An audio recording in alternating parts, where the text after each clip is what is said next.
أعوذ بالله من الشيطان الرجيم بسم الله الرحمن الرحيم إنا أعطيناك الكوثر فصل لربك وانحر إن شانئك هو الأبتر صدق اللہ العظیم۔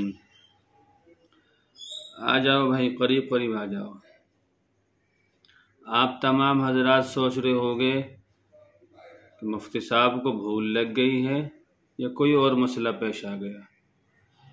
سورہ کوثر کی تفسیر اِنَّا أَعْطَيْنَاكَ الْكَوْثَرَ سبق تو کہیں اور چل رہا ہے، پڑھا کہیں اور کچھ اور گیا ہے۔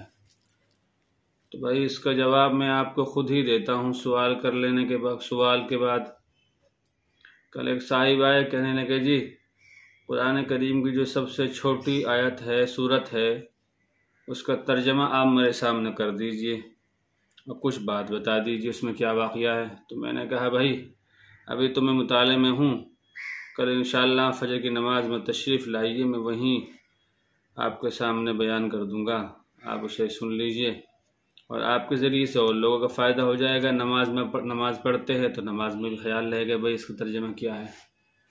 تو اس وجہ سے آج سبق سورہ کوثر کا ہے۔ سورہ کوثر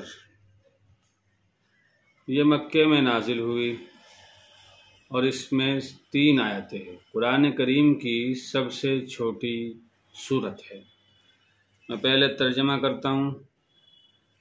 سورۃ الکوثر مکے میں نازل ہوئی اور اس کی 3 آیتیں ہیں۔ بسم اللہ الرحمن الرحیم، شروع اللہ کے نام سے جو بے حد مہربان نہایت رحم والا۔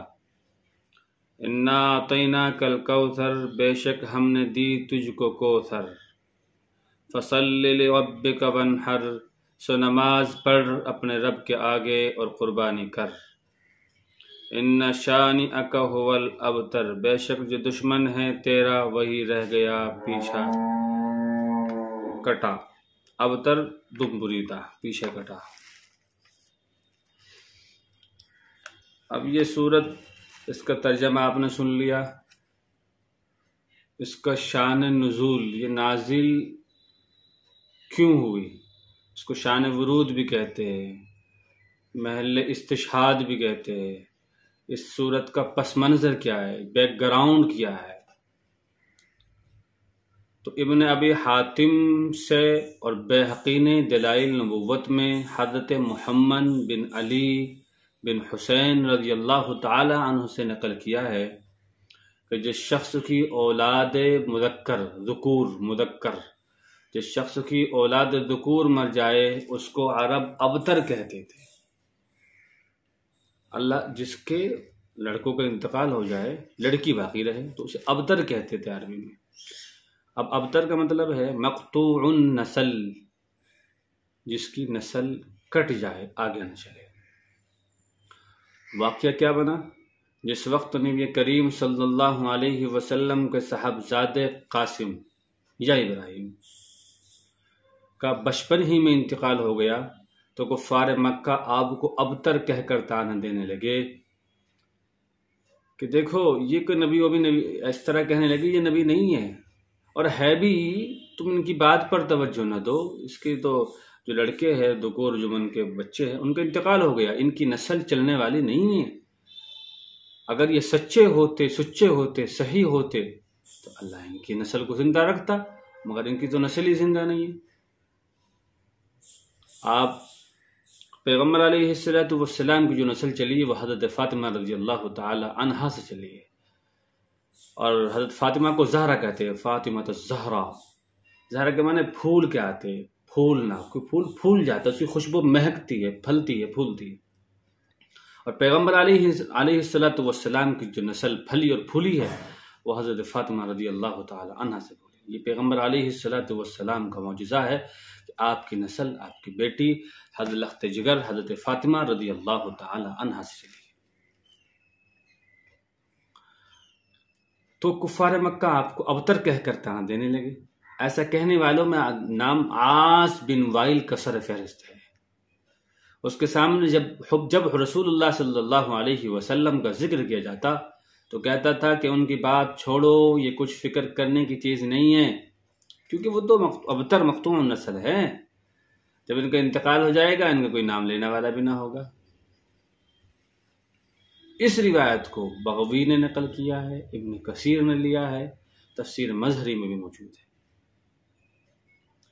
اور بعض روایت میں ہے کہ کعب بن اشرف یہودی ایک مرتبہ مکہ مکرمہ آیا تو قریش مکہ اس کے پاس گئے اور کہا کہ آپ اس نوجوان کو نہیں دیکھتے جو کہتا ہے کہ وہ ہم سب سے دین کے اعتبار سے بہتر ہے، حالانکہ ہم حجاج کی خدمت کرنے والے اور بیت اللہ کی حفاظت کرنے والے اور لوگوں کو پانی پلانے والے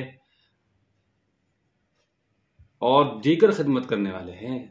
کعب نے سن کر کہا کہ نہیں، تم لوگ اس سے بہتر ہو۔ اس پر یہ سورہ کوثر نازل ہوئی۔ خلاصہ کیا نکلا کہ کفار مکہ جو رسول اللہ صلی اللہ علیہ وسلم کی کسی اولاد نہ رہنے کے سبب ابتر ہونے کا دعویٰ دیتے تھے یا دوسری وجوہ سے آپ کی شان میں گستاخی کرتے تھے، ان کے جواب میں سورہ کوثر نازل ہوئی۔ یہ تو اس کا محل استشہاد ہے، پس منظر ہے۔ اب آپ لفظ کا ذرا ترجمہ سن لیں اور ان کا تھوڑا سا مطلب سمجھ لیں ذرا۔ یہ بھائی بیٹھے ہوئے ہیں، نہیں تو پھر یہ بعد میں شکایت کرے کہ مفتی صاحب آپ نے ترجمہ کر دیا، اس کا پس منظر بتا دیا، بیک گراؤنڈ، لیکن کچھ اور تو میں نے سمجھ میں نہیں آیا مجھے۔ ذرا سن لیں توجہ سے۔ انا اعطیناک الکوثر، امام بخاری نے حضرت ابن عباس رضی اللہ تعالی عنہ سے اس کی تفسیر میں روایت کیا ہے، انہوں نے فرمایا کہ کوثر وہ خیر کثیر ہے جو اللہ تعالیٰ نے آپ کو عطا فرمائی۔ اور وہ اذان کے بعد میں جو دعا ہے، دعائے وسیلہ جسے کہتے ہیں، اللہم رب هذه الدعوة التامة والصلاة القائمة آت محمدا الوسیلة والفضیلة وابعثه مقاما محمودا الذي وعدته، مقام محمود کا ذکر یہاں پر ہے۔ چلیے خیر، کسی وقت اس کو بتائے گا پھر تفصیل سے۔ اب تو یہ دیکھیے ذرا، انہوں نے فرمایا کہ کوثر وہ خیر کثیر ہے جو اللہ تعالیٰ نے آپ کو عطا فرمائی۔ ابن عباس رضی اللہ تعالیٰ عنہ کے خاص شاگرد سعید رحمۃ اللہ علیہ سے کسی نے کہا کہ بعض لوگ کہتے ہیں کہ کوثر جنت کی نہر کا نام ہے، تو سعید بن جبیر رحمۃ اللہ علیہ نے جواب دیا کہ ابن عباس سے قول اس کے منافی نہیں ہے، بلکہ وہ نہر جنت جس کا نام کوثر ہے وہ بھی اس خیر کثیر میں داخل ہے۔ اسی لیے امام تفسیر مجاہد نے کوثر کی تفسیر میں فرمایا وہ دنیا و آخرت دونوں کی خیر کثیر ہے، اس میں جنت کی خاص نہر کوثر بھی داخل ہے۔ بخاری نے بھی نقل کیا ہے اس کو، مسلم نے، ابو داؤد نے، نسائی نے، حضرت انس سے روایت ہے۔ مسلم کے الفاظ بھی میں الفاظ تو نہیں پڑھ رہا ہوں، بس ترجمہ کرتا ہوں اس کا۔ ایک روز جب رسول اللہ صلی اللہ علیہ وسلم مسجد میں ہمارے درمیان تھے، اچانک آپ پر ایک قسم کی نیند یا بے ہوشی کی سی کیفیت طاری ہوئی، غفلت کہہ سکتے ہیں آپ، غنودگی۔ پھر ہنستے ہوئے آپ نے سر مبارک اٹھایا۔ ہم نے پوچھا یا رسول اللہ، آپ کے ہنسنے کا سبب کیا ہے؟ فرمایا کہ مجھ پر اسی وقت ایک سورت نازل ہوئی ہے۔ پھر آپ نے بسم اللہ الرحمن الرحیم کے ساتھ میں سورہ کوثر پڑھی۔ پھر فرمایا تم جانتے ہو کوثر کیا چیز ہے؟ ہم نے کیا؟ اللہ عالم و رسول، یا رسول اللہ ہمیں کیا پتا، آپ جو ہمیں بتائیں گے پتہ چل جائے گا، اللہ عالم و رسول۔ آپ نے فرمایا یہ ایک نہر جنت ہے جس کا میرے رب نے مجھ سے وعدہ فرمایا ہے، جس میں خیر کثیر ہے، اور وہ حوض ہے جس پر میری امت قیامت کے روز پانی پینے کے لیے آئے گی۔ اس کے پانی پینے کے برتن آسمان کے ستاروں کی تعداد میں ہوں گے۔ اس وقت بعض لوگوں کو فرشتے حوض سے ہٹا دے گے تو میں کہوں گا میرے پروردگار یہ تو میری امت میں ہے۔ اللہ تعالیٰ فرمائے گا آپ نہیں جانتے کہ اس نے آپ کے بعد کیا نیا دین اختیار کیا۔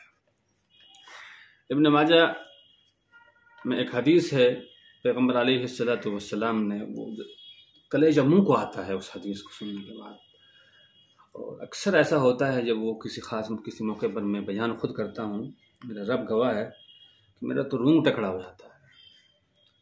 لوگ آئے گے یا رسول اللہ ہمیں جام کوثر پلا دیجیے، بھاگے ہوئے آ رہے ہیں۔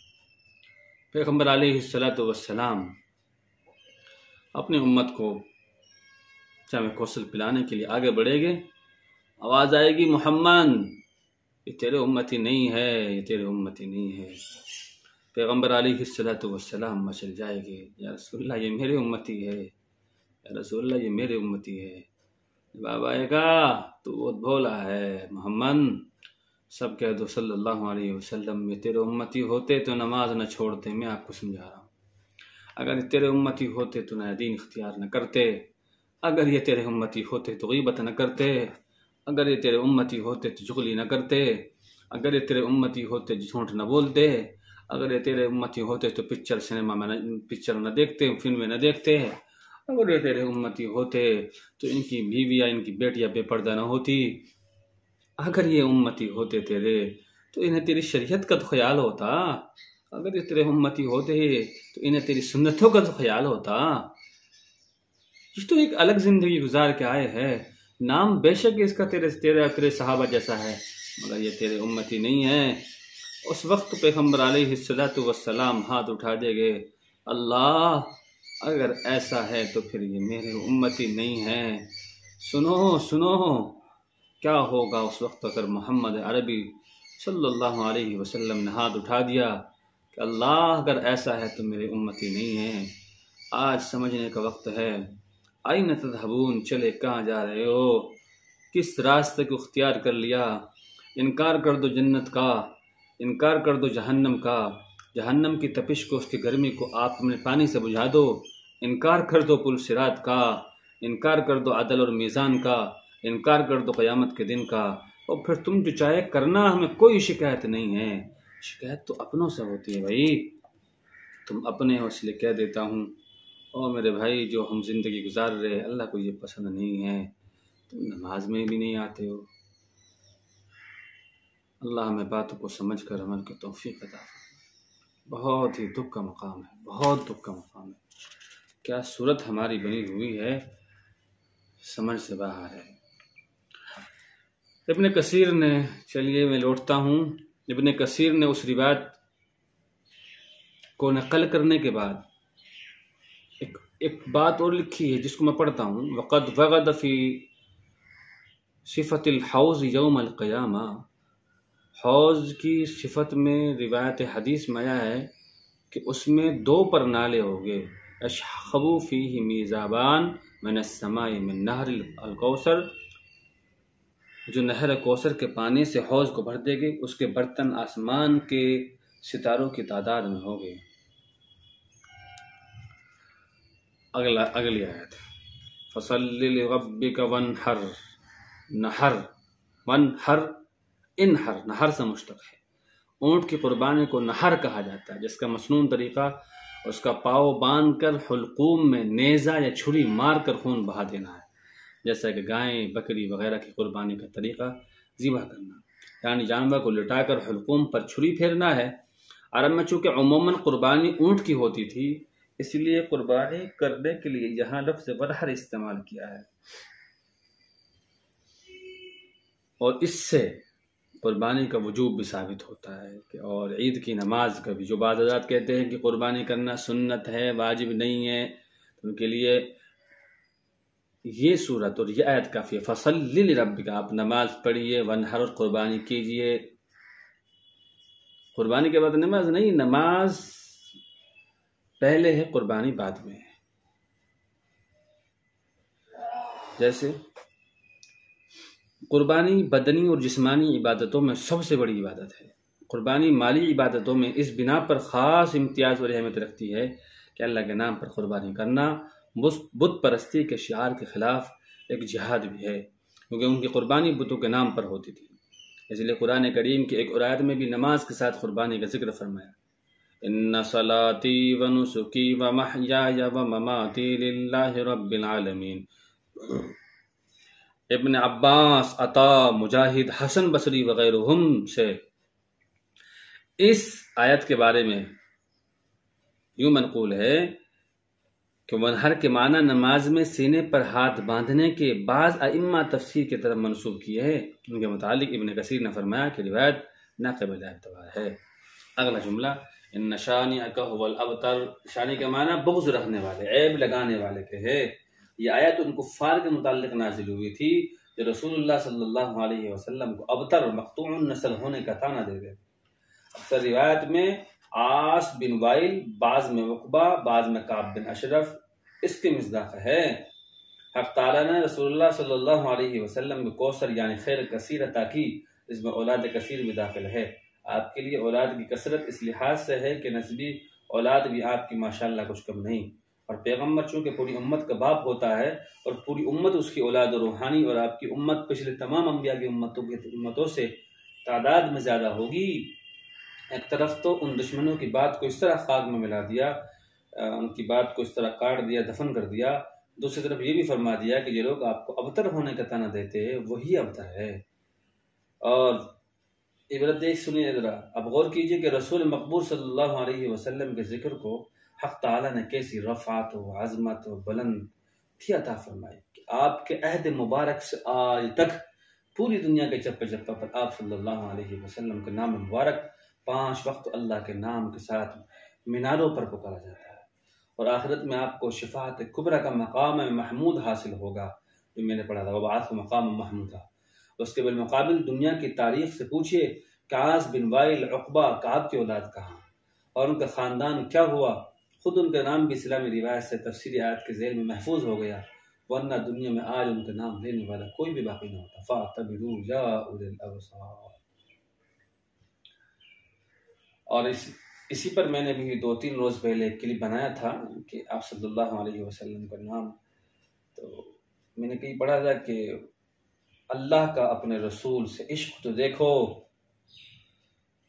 نہ تو ہمارا کلمہ پورا ہوتا ہے جب تک اس کے محبوب صلی اللہ علیہ وسلم کا نام نہ لیا جائے، اور نہ ہی ہماری عبادتیں پوری ہوتی ہے جب تک اس کے محبوب صلی اللہ علیہ وسلم پر درود نہ پڑا جائے۔ تو بھائی یہ ہو گیا، میں ایک مرتبہ اور اخیر میں ترجمہ کر دیتا ہوں، ترجمہ ذرا توجہ سے سن لیں، اور اس ترجمے کے بعد پھر 2-3 مسئلے آئے ہوئے ہیں، میں ان کو آپ کے سامنے رکھ دوں گا۔ اِنَّا أَعْطَيْنَاكَ الْكَوْثَرَ، بے شک ہم نے دی تجھ کو کوثر، بے شک ہم نے آپ کو جنت کی ایک حوض کا نام بھی ہے اور ہر خیر کثیر بھی میں شامل ہے عطا فرمائے۔ فَصَلِّ لِرَبِّكَ وَانْحَرْ، آپ اپنے پروردگار کی نماز پڑھیے، کیونکہ سب سے بڑی نعمت کے شکر میں سب سے بڑی عبادت چاہیے اور وہ نماز ہے۔ إِنَّ شَانِئَكَ هُوَ الْأَبْتَرُ، بالیقین آپ کا دشمن ہی بے نام و نشان ہے۔ کل ایک صاحب نے ایک سوال پوچھا تھا، تو میں اسی میں آپ ذرا سن لیجئے، بعد میں اس کا کلپ جاری کر دوں گا۔ سوال یہ تھا کہ پیغمبر علیہ السلام کو ہم نے نہیں دیکھا اور صحابہ کو بھی ہم نے نہیں دیکھا۔ پیغمبر کی جو شان ہے، جو صفات ہے اور جو حلیہ کتابوں میں نقل کیا گیا ہے، وہ بھی ہم عربی پڑھے لکھے نہیں ہیں اور اردو پڑھنے کی توفیق نہیں ہوتی ہے، کیونکہ ہم تو موبائل والے، ہمارا تو سب سے بڑا استاد انٹرنیٹ ہے۔ جب کوئی مسئلہ پیش آیا تو اس کو انٹرنیٹ پہ دیکھ لیا، بلکہ انٹرنیٹ اور یوٹیوب ہے، کوئی مسئلہ پیش آیا تو اس پہ دیکھ لیا۔ تو اب ہم نے کتابوں میں کتاب پڑھنے کے ہمارے پاس فرصت نہیں ہے، وقت نہیں ہے، اپنے علماء کے پاس بیٹھنے کا وقت نہیں ہے۔ ہاں، علماء کے پاس بیٹھنے کا، ان کے پیچھے پڑھنے کا وقت ہمارے پاس اچھا ہے ماشاءاللہ، خوب ان کی بھی بہنا ان کے پیچھے پڑھ، بلکہ کوئی صاحب کہہ رہے تھے کہ لوگ امام کے پیچھے نماز کم پڑھتے، امام کے پیچھے زیادہ پڑھتے، اپنے علماء کے پیچھے پڑے رہتے۔ تو وہ کہہ رہا تھا کہ جی ہم نے پیغمبر علیہ السلام کو نہیں دیکھا، صحابہ کرام رضوان اللہ تعالی علیہم اجمعین کو نہیں دیکھا، اور یہ بات میں من رآنی فی المنام فقد رآنی، اس طرح کے الفاظ مجھے ذہن میں نہیں اس وقت، تو جس نے مجھے خواب میں دیکھا اس نے مجھے ہی خواب میں دیکھا، اس لیے کہ شیطان میری شکل اختیار نہیں کر سکتا۔ تو حضرت امام صاحب ایک بات یہ بتائیے کہ ہم نے تو پیغمبر علیہ السلام کو دیکھا ہی نہیں ہے، کتاب ہمارے پہ پڑھی نہیں جاتی، تو ہم کیسے پہچانیں گے خواب میں کہ یہ پیغمبر علیہ السلام ہیں؟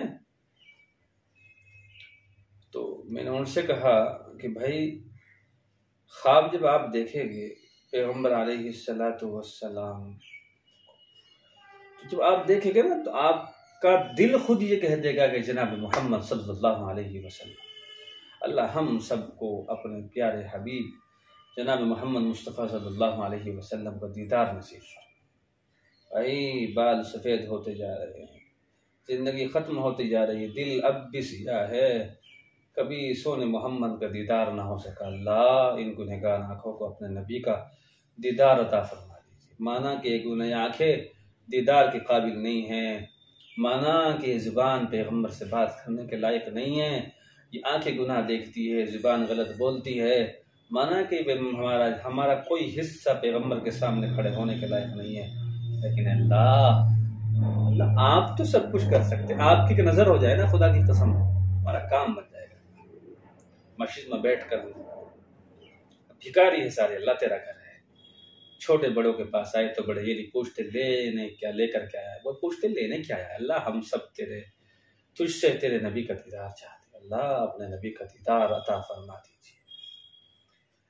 اور اگر کسی شخص کو دل تو یہ کہے کہ پیغمبر علیہ السلام ہے، مگر جو کتابوں میں لکھا ہوا ہے یا علماء جو سن رکھا ہے، آپ کے بال گھنگریال تھے، آپ کی آنکھیں ایسی تھی، آپ کے لب ایسے تھے، آپ کے چہرہ مبارک ایسا تھا، آپ کے ہاتھ ایسے تھے، تو جو آپ نے سن رکھا ہے اگر آپ اس کے خلاف دیکھتے ہیں ہم میں، تو نعوذ باللہ یہ پیغمبر علیہ السلام پر حرف نہیں آتا، کہنا نہیں آتا، بلکہ آپ کی اپنی وجہ سے، آپ کی زندگی شریعت کے مطابق نہیں ہے، سنت کے مطابق نہیں ہے۔ اگر آپ کی زندگی شریعت کے مطابق ہوتی، سنت کے مطابق ہوتی، اچھی ہوتی، تو پھر انشاءاللہ پیغمبر علیہ السلام کا دیدار اسی شکل میں آئے گا جو کتابوں میں ہم نے پڑھا ہے، لکھا ہے۔ اللہ اپنے سونے محمد کا دیدار ہم سب کو نصیب فرمائے۔ ایک دوسرا مسئلہ پوچھا تھا ایک صاحب نے کہ جی حضرت مفتی صاحب ایک بات بتا دیجئے، کیا عورتیں جم کرنے کے لیے، وزن گھٹانے کے لیے جم خانے جا سکتی، جم کرنے جا سکتی ہے؟ تو بھائی قرآن میں ہے وَقَرْنَ فِي بُيُوتِكُنَّ، اور بیویوں کو گھروں میں ٹھہرے رہنے کا حکم ہے، وہ گھروں میں رہے، ضرورت شرعیہ طبعیہ کے علاوہ گھروں سے باہر نکلنے کی قطعاً اجازت نہیں ہے۔ اب آپ یہ نہ کہے کہ طبعیہ بھئی یہ تو طبعی یہ ہے کہ بھئی جسم کرنا، اپنے جسم کو فٹ رکھنا، صحت رکھنا، صحت کو صحیح رکھنا، یہ کرنا وہ کرنا۔ تو بھائی آپ ذرا ایک بات مجھے بتائے، مسئلہ کیا ہے؟ حضرت عمر رضی اللہ تعالی عنہ نے عورتوں کو مسجد میں جانے سے کیوں روکا؟ فتنے کے ڈر سے۔ جب عورتوں کو مسجد میں آنے سے روک دیا گیا، فتنے کے ڈر سے، نماز پڑھنے سے روک دیا گیا، تو اندازہ لگائے جم خانہ جانے میں فتنے کا ڈر تو ہے نا۔ اگر وہ جم خانہ مکمل لیڈیز کا ہے، لیڈیز بھی چلاتی ہے، پھر بھی فتنے کا خطرہ ہے۔ راستے میں بوباش قسم کے لڑکے کھڑے رہتے، کنجر قسم کے کھڑے رہتے، ایسی کنجریاں ہوتی ہے جو راستے میں جو ہے نا بے پردہ چلتی ہے۔ اس کی قطعاً اجازت نہیں دی جا سکتی کہ مستورات اپنی صحت کو صحیح رکھنے کے لیے، جسم کو صحیح رکھنے کے لیے، اپنے وزن کو کم کرنے کے لیے جم خانے جائے، اس کی قطعاً اجازت نہیں دی جا سکتی۔